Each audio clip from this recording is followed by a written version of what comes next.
warahmatullahi wabarakatuh.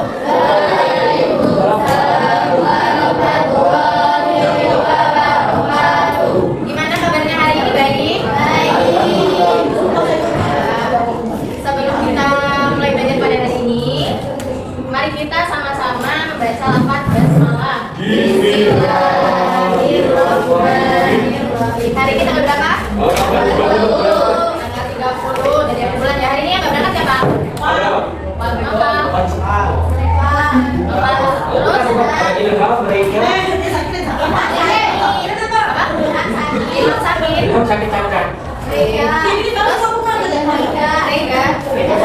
Rega sakit. Terus udah? Sama apa? Sakit. Berarti yang tidak ada juga ya.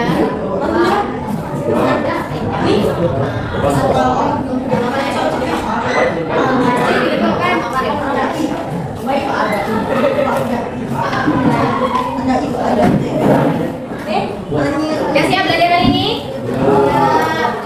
Kita belajar apa hari ini? Al-Quran hadis. Punya udah pegang semua? Sebutin apa ya? Kemarin kita belajar tentang Quran surah Az-Zumar. Ayat berapa? Ayat berapa? Ayat 53. Al-Quran surah Az-Zumar ayat 53 kemarin menjelaskan tentang apa, Raska? Sudah tahu? Menjelaskan tentang apa? Khilaf. Kemarin Quran surah Az-Zumar. Di dalam Quran surah Az-Zumar ayat 53 kemarin menjelaskan Allah menceritakan kepada Nabi Muhammad agar menyampaikan kepadanya bahwa Allah Maha Pengampun, Maha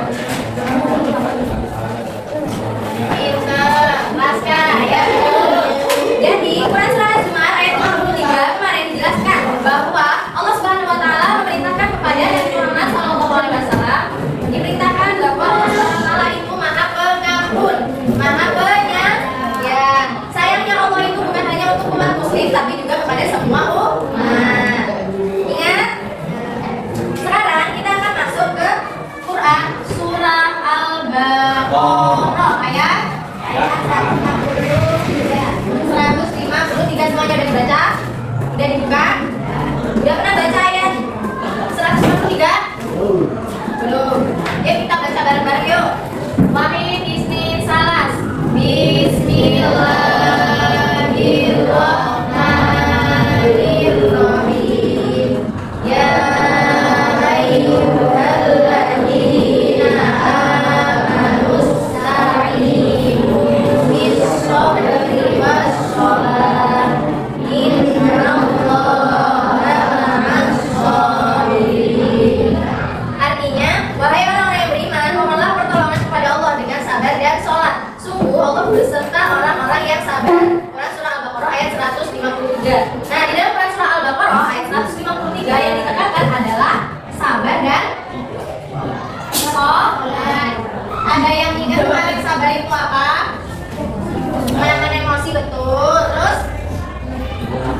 menahan nafsu juga benar. Terus apa? Ya, intinya sabar itu adalah menahan hawa nafsu, menahan emosinya. Menurut Al-Maghribi di dalam buku, sabar adalah ketenangan jiwa dalam mengatasi kebencian. Jadi sabar itu ada banyak macamnya, nanti dijelaskan. Kemudian ada pun sholat. Sholat itu apa, Kila? Akila? Sholat itu apa? Ada yang bisa jawab apa itu sholat? Ibadah yang wajib dilakukan oleh setiap umat muslim. Nah, jadi sabar dan sholat adalah dua perkara atau perbuatan yang menjadi kunci kesuksesan dunia dan akhirat. Nah, orang-orang yang sabar jelas harus melalui pelatihan diri sendiri. Jadi tidak semua orang itu bisa langsung sabar. Benar gak? Benar gak? Benar. Orang tua kalian sabar gak? Sabar, anaknya bangun telat, terus di rumah sakit, ya kan? Hah? Iya, nyiapin sarapan, sabar. Kalian susah diaturnya tetap sabar. Nah, sebelum orang tua kalian itu jadi orang tua kalian, artinya dia dulu jadi anak, ya dia dulu pasti belum bisa sabar seperti sekarang. Itu melalui pelatihan diri. Ya. Nah,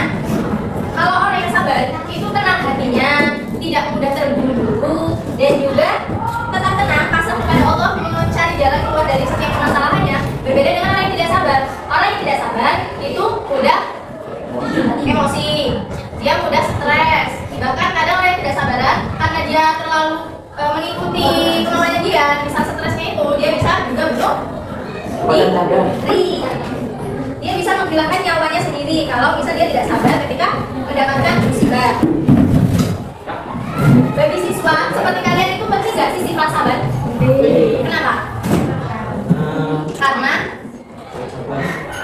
Karena bagi siswa itu sangat diperlukan sikap sabar, apalagi dalam menghadapi pelajaran-pelajaran yang kurang disenangi. Ada nggak sih pelajaran-pelajaran yang kira-kira yang nggak kalian senangi? Ada toh? Entah dari gurunya atau pelajarannya yang kita kurang paham itu pasti ada kan? Nah, sabar itu sangat diperlukan bagi siswa. Kalau misal kita nggak sabaran, pasti kita nggak akan bisa paham sama materi yang kita pelajari. Jadi sabar itu sangat diperlukan bagi siswa. Nah, sabar itu ada beberapa macam. Kela Kesha. Kela ada beberapa macam sabar? Ada berapa? 6. Ada 6, apa aja? Sabar yang pakai ya, terus terus sabar dalam keinginan hawa nafsu. Sabar dalam menaati ketetapan Allah. Iya. Sabar dalam menanti hari kemenangan. Sabar dalam menghadapi kejekan atau gangguan orang-orang yang tidak percaya. Pinter. Kesha, sabar dalam menerima ujian hidup itu kayak gimana? Sabar dalam menerima ujian hidup. Contohnya, kalau enggak salah satu contoh dari macam-macam sabar yang bisa kalian beri contoh. Siapa? Terserah. Yang bisa satu aja. Apakah? Misal ya, ada sabar dalam ketaatan kepada Allah Subhanahu wa Ta'ala. Dalam kehidupan sehari-hari yang kita lakukan apa? Yang wajib kita lakukan sebagai manusia. Sholat, membaca Al-Quran. Nah, di dalam kita melakukan kewajiban sholat itu perlu adanya konsisten atau istiqomah. Kita harus sabar dalam apa ya? Menjauhkan malas dari diri kita. Kadang kalau disuruh sholat ada yang menunda-nunda. Ada nggak? Ada yang menunda-nunda sholat? Nah, jadi kalau sabar dalam ketaatan kepada Allah itu adalah sabar kita dalam menjauhi sifat malas agar kita taat menjalankan kewajiban Allah. Oke. Selanjutnya, adapun sikap sabar dapat dibiasakan dengan cara berikut. Ayo baca bareng-bareng. Yang pertama A. Ayo bareng-bareng.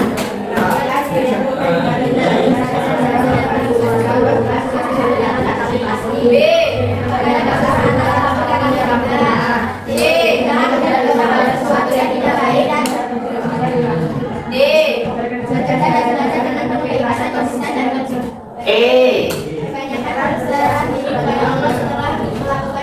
Jadi sabar itu tidak bisa langsung terbentuk. Wajib kita berbenah diri, melatih diri agar kita bisa sabar.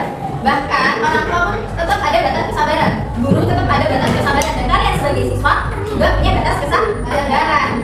Ya kan? Nah, di sini kita tidak boleh mudah tergoda oleh sesuatu yang tidak baik dan bisa menjerumuskanmu. Contohnya pada bulan puasa, ada nggak yang suka mokel?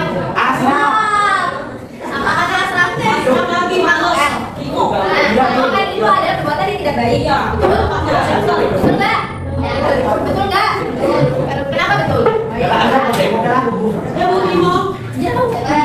Mokel itu tidak dibolehkan karena itu berarti melalaikan perintah Allah. Jadi kalau misalnya kita punya teman yang suka mokel, itu harus dijaga kita tidak terjerumus. Selanjutnya yaitu hadis Abu Yahya As-Sulaiman. Quran surah Al-Baqarah ayat 153 tadi sudah paham? Belum? Belum pahamnya? Belum pahamnya di mana? Sabar tadi ada berapa?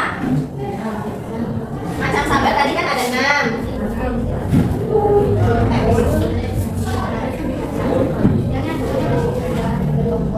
Macam sabar ada 6. Tadi sabar dalam ketaatan, menerima ujian hidup, kemudian keinginan hawa nafsu, sabar dalam menanti ketetapan Allah, sabar dalam menanti hari kemenangan, dan juga sabar dalam menghadapi ejekan atau gangguan orang-orang yang tidak percaya. Berarti itu nggak sabar, tidak bisa menahan emosi, tidak bisa menahan emosionalnya, nggak bisa tertahan. Harusnya harus bisa sabar. Boleh kayak gitu. Nah, selanjutnya hadis Abu Yahya Suhaib bin Sinan. Pernah baca hadis? Nggak pernah? Belum pernah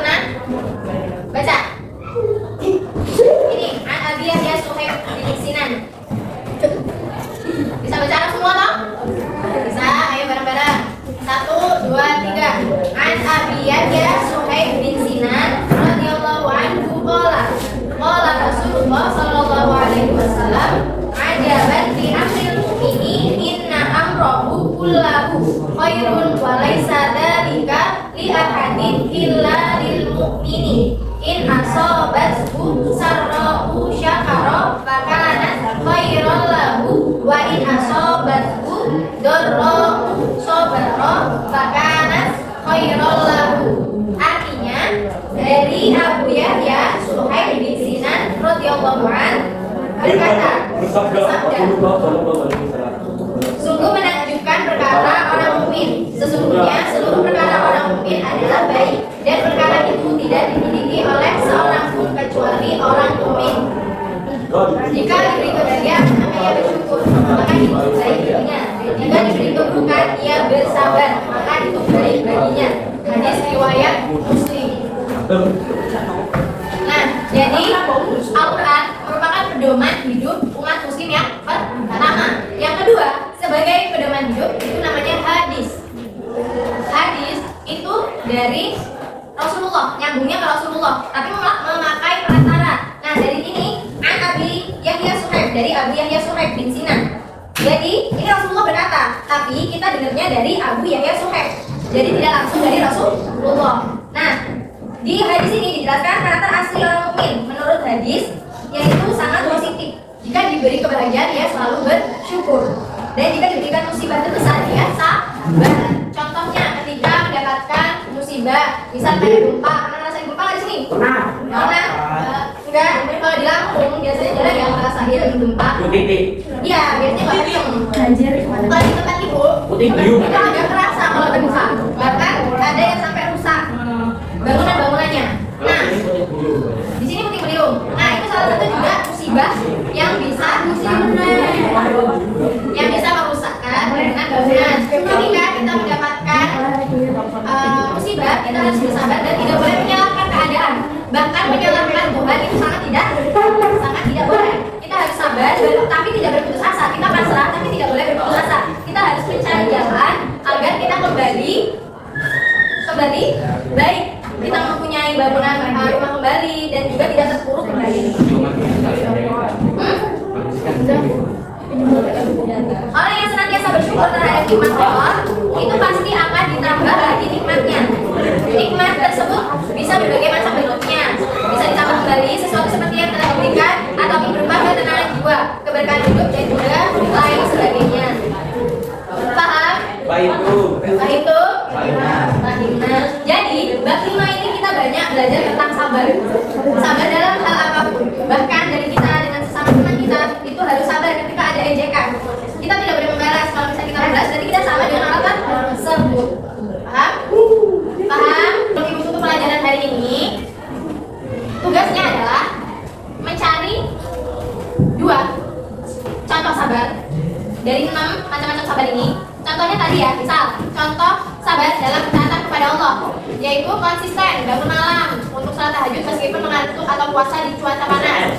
Alasannya karena ketaatan itu membutuhkan konsisten atau istiqomah.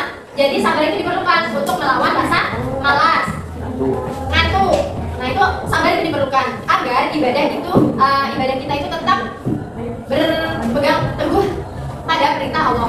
Contohnya 2 aja, cukup 2 yang ada di kehidupan sehari-hari ini. Wassalamualaikum warahmatullahi wabarakatuh.